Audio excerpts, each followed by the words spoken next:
Nadie teme a una historia, hasta que esa historia explica demasiado bien el presente. En 1917, mientras Europa se desangraba en una guerra que parecía no tener fin, un hombre regresaba a Rusia en un tren sellado. No era un general, no era un rey, no tenía ejército, ni territorio, ni riqueza visible. Pero llevaba consigo algo mucho más peligroso, una idea lo suficientemente radical como para desestabilizar no solo un imperio, sino todo el orden mundial.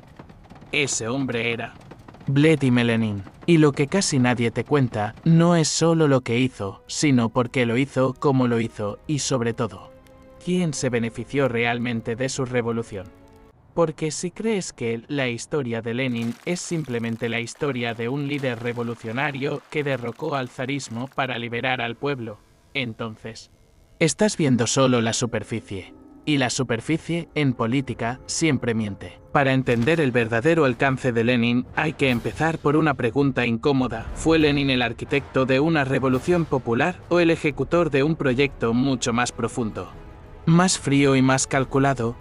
La narrativa oficial es clara. Lenin, inspirado por las ideas de Marx, lidera al proletariado.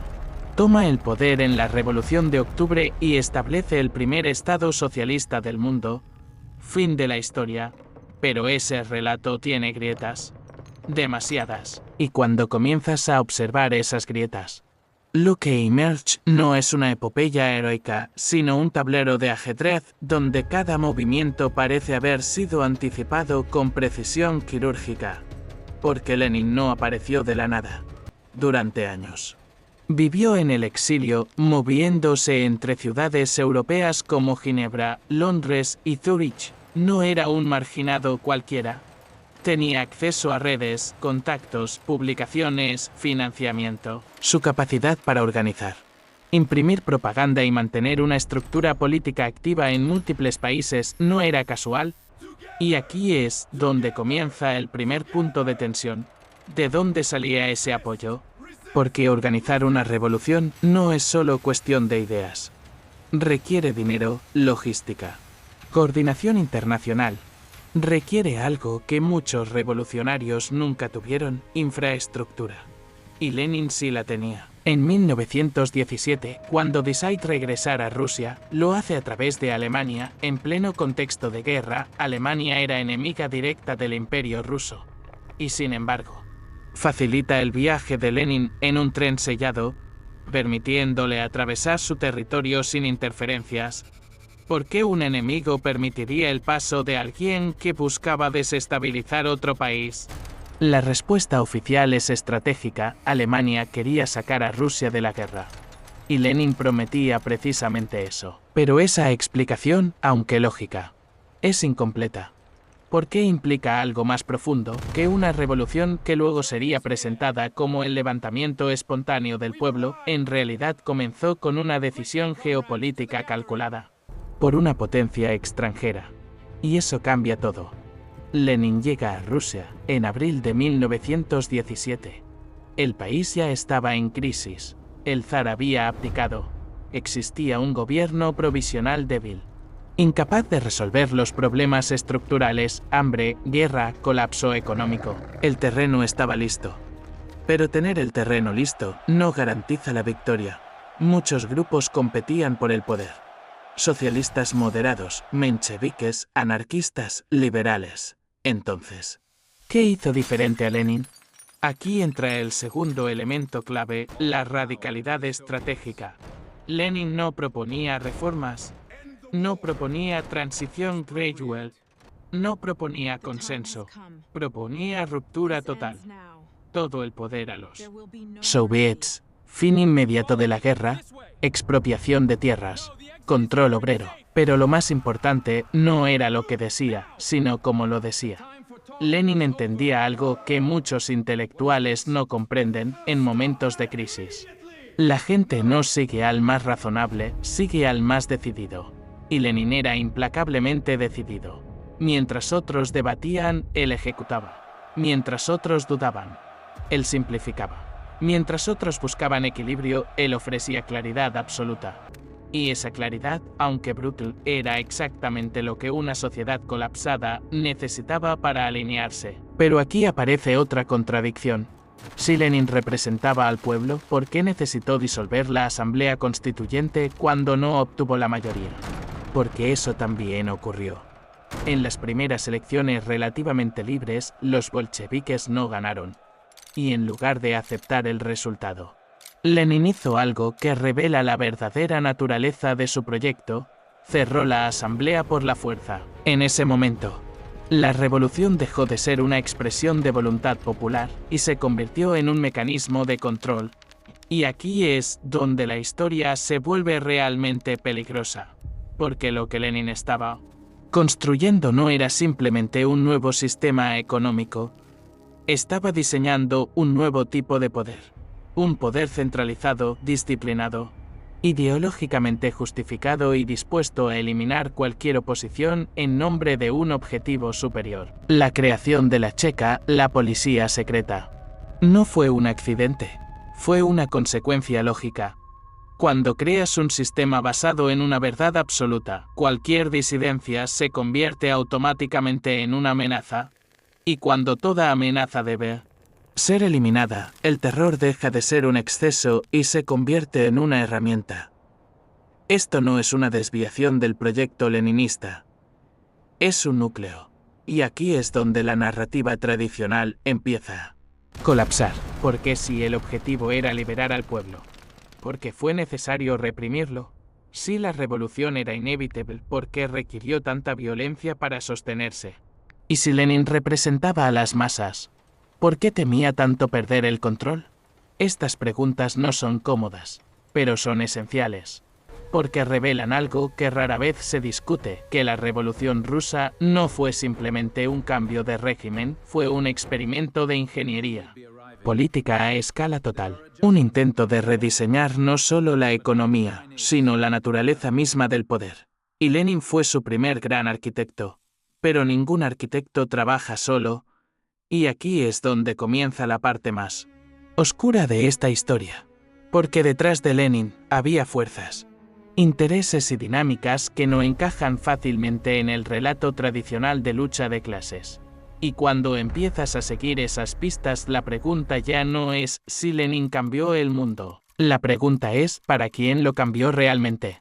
La historia se vuelve más inquietante cuando dejas de mirar a Lenin como un individuo y comienzas a verlo como un nodo dentro de una red. Porque ningún proceso revolucionario de esa magnitud ocurre en aislamiento. Siempre hay flujos de información, de recursos, de intereses que atraviesan fronteras, ideologías y sistemas políticos. Y Lenin, lejos de ser un outsider improvisado, estaba profundamente conectado. Para entender esto, hay que abandonar por un momento la narrativa simplista de capitalismo contra socialismo y empezar a pensar en términos de poder estructural. Porque mientras en la superficie parecía que Lenin estaba destruyendo el orden capitalista, en niveles más profundos, su movimiento estaba interactuando con ese mismo sistema de maneras mucho más complejas. Un ejemplo clave es el financiamiento. Durante años, múltiples investigadores han debatido el origen de los recursos que permitieron a los bolcheviques operar con una eficiencia tan alta. Imprentas, propaganda, transporte, organización clandestina, todo eso cuesta dinero. Mucho dinero. Y aunque es cierto que Alemania facilitó el regreso de Lenin con el objetivo de debilitar a Rusia en la Primera Guerra Mundial, ese es solo el punto visible. Lo verdaderamente relevante es lo que ocurrió después. Una vez en el poder, Lenin firma el Tratado de Brest-Litovsk, sacando a Rusia de la guerra y concediendo enormes territorios a Alemania. Una decisión extremadamente controversial, incluso dentro de su propio movimiento. Pero desde una lógica estratégica tiene sentido. Lenin necesitaba consolidar el poder interno antes de enfrentarse a amenazas externas, y para hacerlo, estaba dispuesto a pagar un precio enorme. Esto revela algo fundamental. Lenin no operaba bajo principios rígidos, sino bajo una lógica de poder flexible, ideología. Sí, pero subordinada a la supervivencia del proyecto. Y aquí aparece una idea incómoda pero inevitable, ¿y si la ideología no era el motor principal, sino el instrumento? Porque cuando observas las decisiones de Lenin, notas un patrón constante. La teoría se adapta a la realidad política, no al revés. Cuando es necesario negociar, negocia. Cuando es necesario reprimir, reprime. Cuando es necesario retroceder, retrocede. Como en la nueva política económica NEP, donde Dee introduce elementos de mercado después de haber impulsado una economía completamente centralizada. Eso no es ortodoxia ideológica. Eso es pragmatismo estratégico. Y ese pragmatismo tiene consecuencias, porque implica que el verdadero objetivo no era simplemente construir el socialismo, sino mantener el control del aparato de poder a toda costa. Y aquí es donde la figura de Lenin comienza a transformarse, de revolucionario a operador, de ideólogo a estratega, de líder popular a diseñador de sistemas. Y ese sistema tenía características muy específicas. Primero, centralización absoluta. El partido no era una herramienta, era el núcleo del poder. Segundo, disciplina total. La disidencia interna no era tolerada. Tercero, control de la narrativa. La verdad no era un campo abierto de debate, era definida desde arriba. Y cuarto, uso sistemático de la coerción, no como excepción, sino como mecanismo permanente. Estos 4 elementos no solo definieron el régimen de Lenin, sino que se convirtieron en el modelo para múltiples sistemas políticos en el siglo XX. Y aquí es donde la historia deja de ser rusa y se vuelve global. Porque lo que Lenin creó no fue solo un estado, fue un prototipo, un modelo replicable, un manual. Y ese manual fue observado, estudiado y adaptado por actores de todo el mundo, tanto aliados como enemigos. Porque incluso aquellos que se oponían al comunismo aprendieron de sus métodos.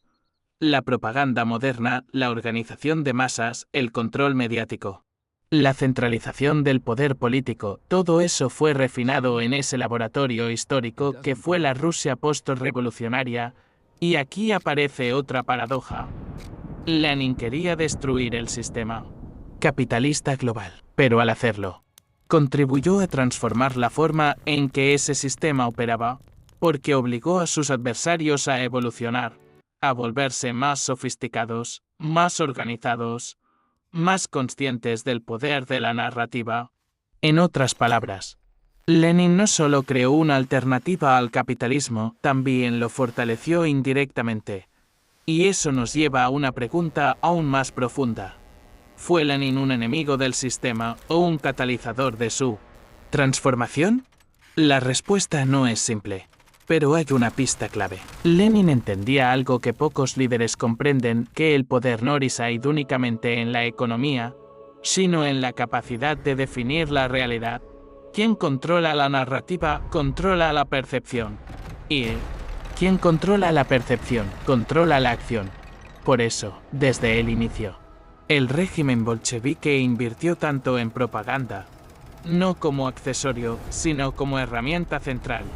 Porque una revolución no se sostiene solo con armas, se sostiene con historias, con símbolos, con identidades. Y Lenin fue un maestro en eso. Pero esa maestría también tenía un costo.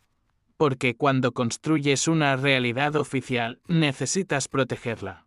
Y protegerla implica eliminar todo lo que la contradiga. Ahí es donde la censura, la represión y el control se vuelven inevitables, no como errores, sino como requisitos del sistema. Y aquí es donde la historia se vuelve peligrosa de verdad, porque lo que Lenin puso en marcha, no fue solo un régimen político, fue una lógica, una forma de entender el poder, una estructura mental. Y esa estructura no desapareció con él, se expandió, se adaptó, se infiltró en diferentes contextos, ideologías y países, a veces con nombres distintos, a veces con discursos opuestos, pero con la misma arquitectura interna: centralización, control, narrativa, coerción. Y si observas el mundo actual con atención, empezarás a reconocer esos patrones. no necesariamente en la forma original, pero sí en su esencia, porque las ideas verdaderamente poderosas no mueren, se transforman, y aquí es donde la historia de Lenin deja de ser pasado y se convierte en advertencia, porque lo que comenzó como una revolución en 1917 terminó redefiniendo las reglas del juego político a nivel global, y lo hizo de una manera que aún hoy seguimos procesando. Pero todavía falta una pieza clave, una pieza que conecta todo esto, una pieza que explica por qué esta historia sigue siendo tan incómoda, tan peligrosa y tan relevante. Porque no se trata solo de lo que Lenin hizo, se trata de lo que hizo posible. Y eso es mucho más difícil de confrontar. Hay un momento en toda transformación histórica en el que los hechos dejan de ser lo más importante y lo que realmente importa es cómo esos hechos son recordados. Porque la memoria no es neutral, la memoria es un campo de batalla. Y en el caso de Lenin, esa batalla comenzó incluso antes de su muerte. Desde los primeros años del régimen bolchevique se construyó cuidadosamente una imagen. Lenin no era solo un líder político, era presentado como una figura casi incuestionable, una mente superior, un guía inevitable de la historia, pero esa construcción no fue espontánea, fue diseñada. Porque Lenin entendía algo que muchos subestiman, el poder no solo se ejerce en el presente, también se asegura en el futuro mediante el control del pasado. Quien define la historia, define el horizonte de lo posible. Y aquí es donde aparece la tercera capa de esta historia peligrosa. No es solo lo que Lenin hizo en vida. Es cómo su figura fue utilizada después. Porque tras su muerte en 1924, se abrió una disputa silenciosa pero brutal por el control de su legado. Y en ese proceso, Lenin dejó de ser una persona y se convirtió en un símbolo que podía ser reinterpretado, ajustado, manipulado según las necesidades del poder. Aquí entra en escena una figura clave, Joseph Stalin. Stalin comprendió rápidamente que controlar el legado de Lenin era equivalente a controlar la legitimidad del sistema. Y lo hizo con una precisión que revela hasta qué punto la política puede convertirse en ingeniería narrativa. Primero, consolidó la imagen de Lenin como fundador incuestionable del Estado soviético. Luego, se posicionó a sí mismo como su heredero natural. Y finalmente, reescribió la historia interna del partido para eliminar o desacreditar a sus rivales como León Trotsky. Pero lo más inquietante no fue la manipulación en sí, fue la facilidad con la que esa manipulación fue aceptada. Porque cuando una sociedad ha sido estructurada bajo un sistema donde la verdad es centralizada, cuestionar la narrativa oficial se vuelve no solo difícil, sino peligroso. Y así, Lenin pasó de ser un estratega complejo y contradictorio, a convertirse en una figura casi mítica. Simplificada, idealizada, congelada en una versión conveniente. Y esa versión fue exportada a otros países, a otros movimientos, a otras generaciones. Pero en ese proceso, algo esencial se perdió. La ambigüedad, las contradicciones, las decisiones incómodas, todo lo que hacía de Lenin una figura humana y por lo tanto, cuestionable. Y aquí es donde la historia se vuelve aún más relevante para el presente. Porque este mecanismo no es exclusivo del siglo XX. Sigue ocurriendo hoy, en tiempo real. Las figuras políticas, los movimientos ideológicos, los eventos históricos, todos son constantemente reinterpretados, simplificados, empaquetados en narrativas que buscan no necesariamente explicar la realidad, sino dirigirla. Y cuando entiendes eso, comienzas a ver a Lenin desde otro ángulo, no solo como protagonista de una revolución, sino como pionero de una forma de poder que depende profundamente de la gestión de la percepción. Porque al final, la revolución no se consolidó solo en las fábricas o en los campos de batalla, se consolidó en la mente de las personas, en lo que creían, en lo que aceptaban como verdad, y esa es la forma de poder más difícil de detectar y la más difícil de desafiar. Pero hay algo más, algo que conecta todas las piezas. Algo que convierte esta historia en algo más que un análisis del pasado. Lenin no solo creó un sistema político, creó una lógica replicable, una lógica que puede operar bajo diferentes ideologías, porque en esencia no depende del contenido, sino de la estructura. Puedes cambiar el discurso, puedes cambiar los símbolos, puedes cambiar los enemigos, pero si mantienes la centralización, el control de la narrativa, la disciplina interna y la legitimación de la coerción, el resultado será sorprendentemente similar. Y eso nos lleva al punto más incómodo de todos. Quizás el problema nunca fue exclusivamente Lenin. Quizás Lenin fue simplemente el primero en ejecutar con claridad algo que siempre estuvo latente en la política moderna. La posibilidad de construir sistemas donde el poder no solo gobierna, sino que define la realidad.